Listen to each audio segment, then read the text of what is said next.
આજે ફરીથી આપણે આવી ગયા છીએ આપણા રાજમાના પ્લોટમાં. આ છે મોરબીનું વાંકાનેર.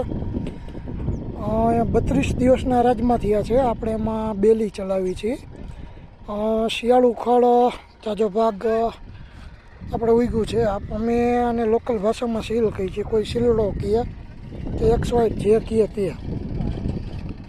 આવી રીતની ટ્રેક્ટરમાં 3 જારી રાખીને 3 ચા એકસાથે ગરકી જાય. એક મૂકીને એક પાટડી હલાવી છે.